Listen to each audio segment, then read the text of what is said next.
طيب انت ممكن تسافر تدرس جامعة في ألمانيا وفي نفس الوقت تشتغل وتاخد خبرة عملية في تخصصك وتقبض مرتب يكفيك طول ما انت بتدرس. والأهم من كل ده ان النظام ده يقدر يخليك تتخطى عقبة الحساب المغلق اللي انت لازم توفره في العادي بفلوس كتير علشان تعرف تاخد تأشيرة وتسافر. الكلام ده يبدو حالم، بس ده نظام موجود في ألمانيا من سنين اسمه الدراسة المزدوجة. النظام ده بيتيح لك ده، والمشكلة ان في ناس كتير ما تعرفش اصلا انه موجود، رغم ان النظام ده اتصنف مؤخرا في ألمانيا كأحسن نظام دراسة جامعية اتطبق في السنين الأخيرة، علشان حوالي 80% من الطلبة اللي بيتخرجوا من الدراسة الجامعية بالنظام ده بيكملوا شغل في المستقبل في الشركات اللي كانوا بيشتغلوا فيها وهم طلبة. لا، اول مرة تشوفني، اهلا، انا اسمي محمد ابو زيد، انا صيدلي مصري عايش وبشتغل في المانيا بقالي اكتر من 7 سنين، عدلت فيهم شهادتي ودرست ماجستير واشتغلت شغلانات مختلفة. وفي الفيديو ده انا عايز اتكلم معاك بالتفصيل عن ايه هي الدراسة المزدوجة، ازاي تبحث وتلاقي البرامج المناسبة ليك لتخصصك علشان تجمعها، وايه بقى الخطوات اللي انت المفروض تمشي عليها عشان تقدم على دراسة جامعية بالنظام ده، عشان في اخر الفيديو يبقى عندك خريطة واضحة بالارقام والمواعيد تقدر انت تمشي عليها ببساطة لحد ما ربنا يكرمك وتتقابل ان شاء الله. الدراسة المزدوجة دي نظام تعليم جامعي بيعتمد على انك بتقضي نص الوقت بتاع الدراسة في الجامعة كطالب عادي، والنص التاني في الشركة اللي انت بتبقى متوظف فيها. يعني انت بتبقى طالب وموظف في نفس الوقت. لو بصيت على الترم اللي هو مدته 6 شهور، فانت بتقعد اول 3 شهور في الترم بتروح الجامعة تحضر محاضرات وامتحانات وما الى ذلك. 3 شهور التانية ما بتروحش الجامعة، بتروح الشركة اللي انت ماضي معاها عقد، تقعد تشتغل ال3 شهور دول، تقعد تكرر العملية دي لمدة 3 سنين ونص 4 سنين على حسب مدة البرنامج. وبعد ما تخلص المدة دي بتتخرج ببكالوريوس او ماجستير على حسب البرنامج الدراسي بتاعك. وفي اكتر من 1800 برنامج دراسة مزدوجة في المانيا، وده نظام شائع. ولو شفت الاحصائيات هتلاقي ان عدد الطلبة اللي بتفكر ان هي تدرس سواء المان او من الطلبة الاجانب اللي بيدرسوا في المانيا بقوا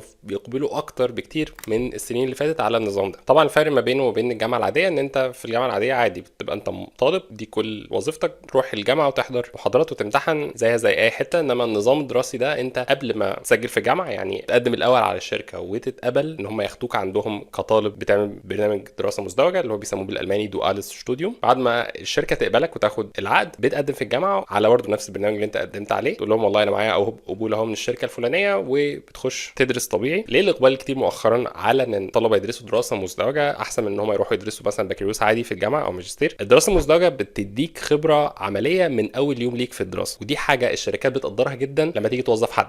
الهدف من الدراسة هي وسيلة ان انت تتعلم علشان بعد كده تعرف تشتغل. لو انت طالب دراسة مزدوجة فانت بتقعد تجمع خبرة في ال3 4 سنين اللي انت تدرس فيهم بكالوريوس، وبنسبة 80 90% الشركات بتعين الطلبة اللي كانوا عندهم بالفعل بيعملوا برنامج دراسة مزدوجة قدام، سواء انت تعينت في الشركة دي او انت عايز تدور على شغل في حتة تانية. فالخبرة العملية دي بتخليك احسن من ناس كتير جدا بتقدم في السوق بتدور على نفس الحاجة، فانت بتبقى مؤهل للشغل احسن من ناس كتير في سوق العمل. ومؤخرا لما بقى سوق العمل فيه تنافس اكتر من يعني اخر 10 سنين مثلا فاتوا، فبقت الناس بتركز اكتر ان هي تقدم على برامج دراسة المزدوجة دي عشان تضمن لهم ان هم يشتغلوا بسهوله ويكونوا خارط في سوق العمل من بدري. في مجالات معينه بس اللي تقدر تدرس فيها برامج دراسه مزدوجه، مش كل المجالات، هم 4 مجالات تحديدا يعني قطاعات كبيره، الا وهي الهندسه، تكنولوجيا المعلومات، اداره الاعمال، وعلوم البيانات. ال4 قطاعات دول هم اكبر قطاعات فيهم برامج دراسه مزدوجه. فانت ما ينفعش تدرس اي حاجه دراسه مزدوجه، طبعا لازم تبقى البرامج دي هي ليها تطبيقات عمليه في الشركات، او يعني وظائف معينه الشركه عايزه ان هي محتاجين ناس صغيره يعملوا مهام كتير من دي في الاول، فاوكي احنا هنعمل البرنامج ده وهناخد فلوس من الحكومه ونوفر المقاعد الدراسيه دي كل سنه. واي طالب دراسه مزدوجه بيبقى موجود في شركه فهو بياخد مرتب شهري طول فتره الدراسه بتاعته، والمرتب ده بينزل لك سواء انت بتروح الجامعه او بتروح تشتغل. يعني هو انت ال3 شهور اللي انت بتبقى ما بتشتغلش فيهم دول، لو انت في الجامعه بيبقى برضه مرتبك بينزل لك عادي، علشان 3 شهور تانيين تبقى بتشتغل دوام كامل، فانت ما بتبقاش مضطر ان انت تشتغل عمل جانبي علشان تصرف على نفسك زي معظم الطلبه، ولكن انت بيبقى عندك بالفعل المرتب بتاعك بيكفي مصاريفك بسهوله. ودي النقطه الاهم او محور الفيديو اللي احنا بنتكلم فيه ده، علشان لو انت من بره المانيا وعايز تيجي تدرس في المانيا معاك شهاده جامعيه تخليك ان انت تشتغل بعد كده ومعكش فلوس ان تعمل حساب المغلق اللي هو عقبه كبيره، فبرامج الدراسه المزدوجه دي حل بديل ممتاز ليك انت ممكن تقدم عليه، علشان انت لو مضيت عقد كطالب دراسه مزدوجه من الاول تقدر تقدمه للسفاره كاثبات دخل وانت بتقدم على الفيزا. وساعتها يا اما يكون المبلغ اللي انت بتاخده كل شهر كطالب دراسه مزدوجه بيكفي مصاريفك، او الرقم اللي السفاره تبقى حاطاه ان ده بيكفي مصاريفك الشهريه، او لو هو الفرق بتاع المرتب اللي هينزل ده فرق بسيط. يعني على سبيل المثال لو الحساب المغلق بيطلب ان انت كل شهر يبقى معاك 992 يورو. ده الرقم مثلا المانيا حاطاه، والرقم ده بيتغير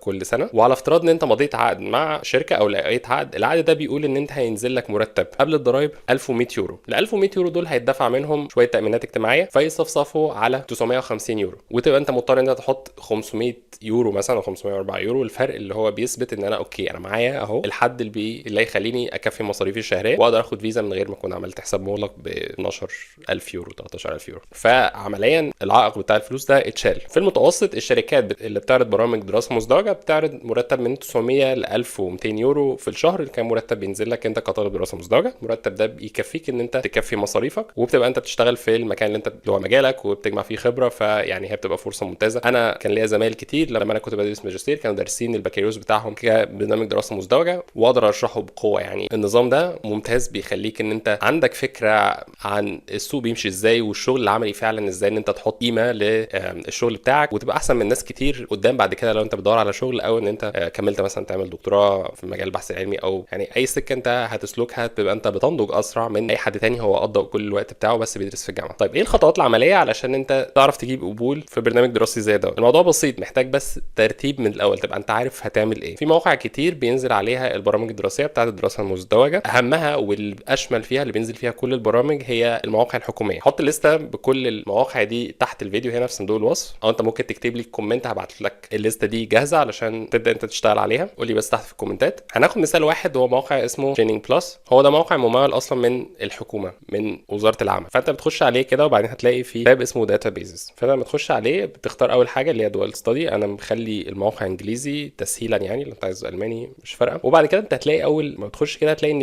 هتلاقي في عدد نتائج البحث اكتر من 2000 برنامج دراسه مزدوجه. طبعا انت هتقدم على تخصص معين على حسب الحاجه اللي انت عايز تدرسها واللي انت عارف ان دي ليك فيها فرصه اعلى. فهتيجي هنا في الفلتر وتختار مثلا مثال، ممكن ناخد حاجه زي مثلا الهندسه بشكل عام. كما تيجي تدور على البحث مش هتحط مثلا اي ولايه معينه، ممكن تدور في كل الولايات فهتلاقي 122 بحث كلهم في تخصصات هندسه مختلفه، منها مثلا ميكاترونيك وروبوتكس، حاجات ليها دعوه بالاوتوميشن. الميكاترونكس والاوتوميشن دي من التخصصات اللي فيها عجز شديد في المانيا والطلب عليها عالي جدا، ممكن تشتغل بسهوله جدا في اي حته في المانيا علشان يعني دي شغلانه في المصانع. تروح انت فاتح اكسل شيت تجمع فيها المعلومات دي، او انت ممكن حتى تستخدم الذكاء الاصطناعي دلوقتي ان هو يجمع لك الحاجات دي بشكل اوتوماتيك، ان الحاجات دي ما تفضلش تنقل كل برنامج، بس تجمع ببساطه يعني كل البرامج سواء بكالوريوس او ماجستير سواء انت بتدور على ده او ده، وتجمع الداتا بيز دي كلها. بيبقى بس البرنامج الوصف بتاعه، عدد الطلبه اللي بيتقابلوا كل سنه، وعدد الطلبه اللي احنا نقبلهم السنه الجايه مكتوب برضو. يعني مثلا في البرنامج ده مكتوب ان احنا بناخد 47 واحد كل سنه، وبيبقى مكتوب طبعا امتى اخر وقت نقدم فيه، والايميل والعنوان، التفاصيل بتاعه الجامعه، الايميل اللي انت تقدم